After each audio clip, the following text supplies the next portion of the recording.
यह दोस्तों देख सकते हैं कि आखिर बोला गया है क्या। प्रशांत हवन सर बोल रहे हैं कि जो राहुल गांधी जो अभी विदेश में जाके जो कमेंट किए हैं, साबित हुआ हमारी खालिस्तानी की मांग, ये जायज़। राहुल गांधी ने यूएस में जो कमेंट किया है ना, उस पर अभी वीडियो बनाए हैं। चलिए सर का देख लेते हैं। स्टडी IQ यूएस पर है। नमस्कार and welcome you study IQ। मैं हूं प्रशांत धवन। नाउ बिल्कुल यहां पर आप लोग ठीक पढ़ रहे हैं।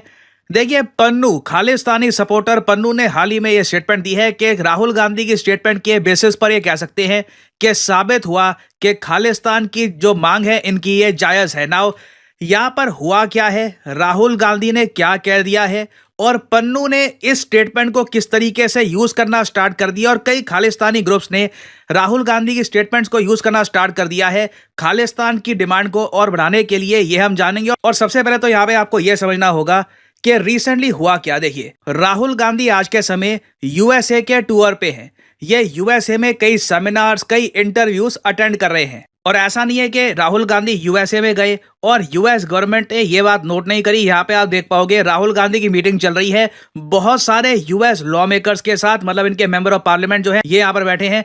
और जो बाइडेन की जो सरकार आज के समय चल रही है, उस सरकार के कई ऑफिशियल्स भी यहाँ पर बैठे हैं। इन्होंने राहुल गांधी के साथ मीटिंग करी। इधर आप देख पाओगे सैम पित्रोदा भी पीछे आपको दिख जाएंगे यहाँ पर। और ऑफ कोर्स यहाँ पे आप देख पाएंगे इलान ओमार भी यहाँ पे आपको दिखेंगी। और जब राहुल गांधी की ये फोटो सामने आई इलान ओमार के साथ, तो ऑब्वियसली इंडिया में काफी इसको लेकर क्रिटिसिज्म शुरू हो गया। कई पॉलिटिकल पार्टीज ने ये कहा कि देखिए, ये यहाँ पर एंटी इंडिया जो फ्रेंड्स हैं ये बना रहे हैं।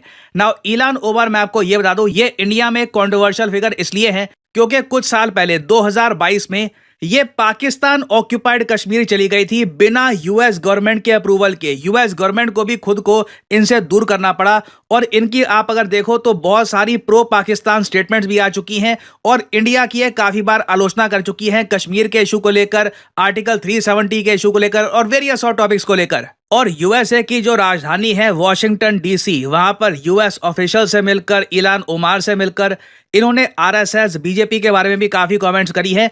और फिर देखो, सबसे बड़ी कंट्रोवर्सी तब खड़ी हो गई जब राहुल गांधी ने एक इंटरेक्शन के दौरान यह कह दिया कि इंडिया में आज के समय स्ट्रगल ये है कि सिख धर्म के लोग अपना रिलीजन आसानी से फॉलो कर पाएंगे या नहीं कर पाएंगे। और इनकी जो एग्जैक्ट स्टेटमेंट है, ये इन्होंने बोला क्या है, यूएस में इतनी बड़ी कंट्रोवर्सी क्यों बन गई है, ये मैं पहले आपको दिखा ही देता हूं।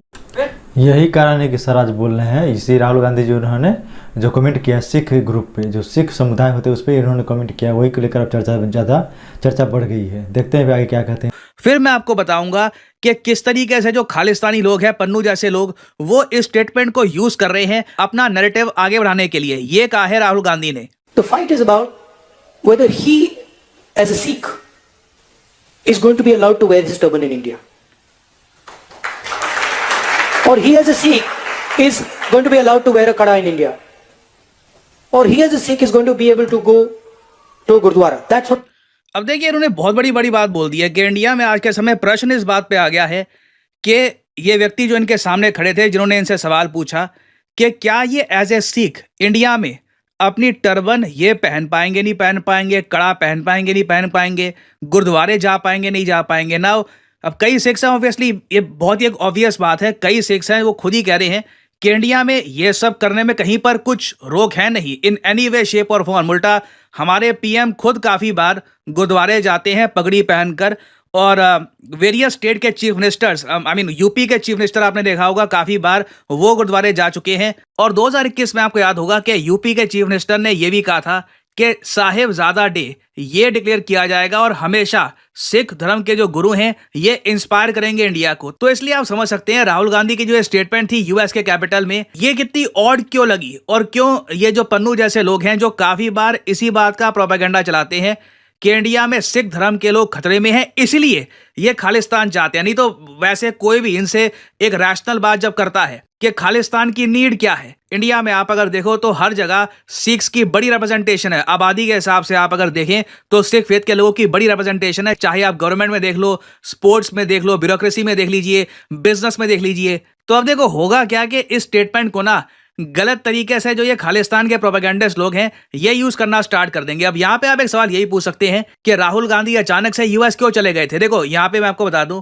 बहुत ही जल्द, एक्चुअली सितंबर के अंत में, अभी सितंबर 11 चल रहा है, कुछ ही हफ्तों में बहुत सारे वर्ल्ड लीडर्स या फिर कंट्रीज के जो विदेश मंत्री हैं ये पहुंच जाएंगे यूनाइटेड नेशंस के हेडक्वार्टर्स में। यूएन के headquarters by the way New York में आपको मिलेंगे, वॉशिंगटन डीसी में नहीं है। रीजन ये है कि यूएन जनरल असेंबली ओपन होने वाली है और बड़े बदलाव हमको देखने को मिलेंगे इस बार। पीएम मोदी से उम्मीद ये थी इनिशियली कि पीएम मोदी भी जाएंगे यूएस, तो ये आप कह लीजिए सीक्वेंस ऐसे बनता कि पहले राहुल गांधी गए यूएस, उनके पीछे फिर मोदी जी गए। बट मोदी जी ने सरप्राइजिंगली अपनी यूएस ट्रिप कैंसिल कर दी है। ये यूएस नहीं जा रहे यूएनजीए सेशन के लिए। जयशंकर साहब रिप्रेजेंट करेंगे इंडिया को, but at the same time ये बात याद रखिएगा, जो ब्रिक्स समिट है ये अक्टूबर 2024 को होगा और उस समिट को बताया जा रहा है रशिया के शहर कजान में पीएम मोदी अटेंड करने वाले हैं। तो दिस इज वेरी इंटरेस्टिंग कि मोदी जी यूएस नहीं जा रहे यूएन का सेशन अटेंड करने के लिए, बट ब्रिक्स समिट को अटेंड करने के लिए ये जाएंगे। और एक इंटरेस्टिंग बात, कहीं ना कहीं मोदी जी अब खुद ही एक चालबाज है। ये जो राहुल गांधी सोचते हैं कि हम पहले गए तो ये मोदी जाएंगे, लेकिन मोदी जी कैंसिल करके वो कहीं और निकल गए रसिया के लिए। तो ये इनका अलग ही टैलेंट है। नोट करने वाली ये है कि जब बाइडेन गवर्नमेंट के ऑफिशियल्स राहुल गांधी से मिल रहे थे वॉशिंगटन डीसी में और ये जो भी हुआ है यूएस में ये सब हो रहा था, तब यूएसए के जो एम्बेसडर हैं इन इंडिया, इन्होंने एक बहुत ही स्पेशल स्टेटमेंट दी। इन्होंने ये कहा कि इंडिया के साथ यूएस चाहता है BFF रिलेशन। तो इसका मतलब ये होता है, इनके हिसाब से इन्होंने फुल फॉर्म बताई है, बेस्ट फ्रेंड्स फॉरएवर। तो ये चाहते हैं कि इंडिया के साथ इनका एक बेस्ट फ्रेंड्स फॉरएवर वाला एक रिलेशनशिप बने। अभी जो रिलेशंस है इंडिया के साथ उससे कई ज़्यादा स्ट्रॉन्गर रिलेशंस ये चाहते हैं। तो अगेन देखिए बहुत सारी चीज़ें हो रही हैं। I will be very interested to see कि जो ये BFF वाली जो स्टेटमेंट है, क्या इन्होंने ये सब देखकर दी है कि मोदी जी रशिया जा रहे हैं और यूएस नहीं जा रहे। This will be very interesting to see. अभी तो देखो मोदी जी जब वापस पुतिन से गले मिलेंगे रशिया में, मोस्ट प्रोबेबली जयशंकर साहब भी जाएंगे उनके साथ इन रशिया, वहां पे शी जिनपिंग से ही मिलेंगे। उस वक्त मुझे देखना है उस पिक्चर के बाद, उन विजुअल्स के बाद भी, क्या यूएस बेस्ट फ्रेंड्स फॉरएवर की बात बोलेगा या फिर उस वक्त यूएसए की टोन एक चेंज्ड टोन आपको मिलेगी। खैर इधर वे बहुत ही इंटरेस्टिंग समय हमारे करीब है। यूएस के इलेक्शंस, साथ ही साथ ब्रिक्स का हिस्टोरिकल समिट जहां पे ब्रिक्स करेंसी को लेकर एक बड़ी डेवलपमेंट होगी। Obviously I will keep on making updated videos for all of you. और फाइनली यहाँ पे मैं आप लोगों से एक MCQ भी पूछूंगा। क्वेश्चन यहाँ पर यह है कि देखिए ग्लोबल 5G स्मार्टफोन मार्केट में इंडिया ने यूएसए को भी पीछे छोड़ दिया है। नंबर 1 पे तो अभी भी चाइना बना हुआ है। आपको बताना है कि इंडिया की अब नई रैंक क्या है ग्लोबल 5G स्मार्टफोन मार्केट में। बहुत ही बड़ी डेवलपमेंट है। ये है यहाँ पे आपकी ऑप्शंस, फर्स्ट, थर्ड, फोर्थ या फिर सेकंड। कमेंट सेक्शन में करिए उत्तर। जो लोग सही आंसर देंगे उनकी कमेंट को मैं हार्ट दे दूंगा ताकि बाकी लोग समझ पाएं कि सही आंसर क्या है। चलिए तो आप लोग भी कमेंट बॉक्स में आंसर दे ही दीजिए, हम भी जान लें आखिर क्या है। हमें तो अंदाज से लग रहा है ये सेकंड ही होना चाहिए। आप लोग कमेंट कीजिए, हमें भी नहीं पता है। तो दोस्तों क्या लगता है कि खालिस्तान बनना चाहिए एक अलग देश इंडिया से हटकर? क्या आप लोग क्या राय है? क्या इंडिया में सेफ नहीं है? क्या सिख लोग इंडिया में सेफ नहीं है? क्या आप लोग नहीं मानते हैं सिख? गुरुद्वारा आप लोग नहीं जाते हैं? हिंदू लोग भी जाते हैं। लेकिन राहुल गांधी क्या कमेंट किया, आपको क्या लगता है? क्या अलग इस भारत में एक अलग खालिस्तान देश बनना चाहिए? कमेंट बॉक्स में अपनी राय जरूर दीजिएगा। फिर मिलते हैं एक अलग वीडियो।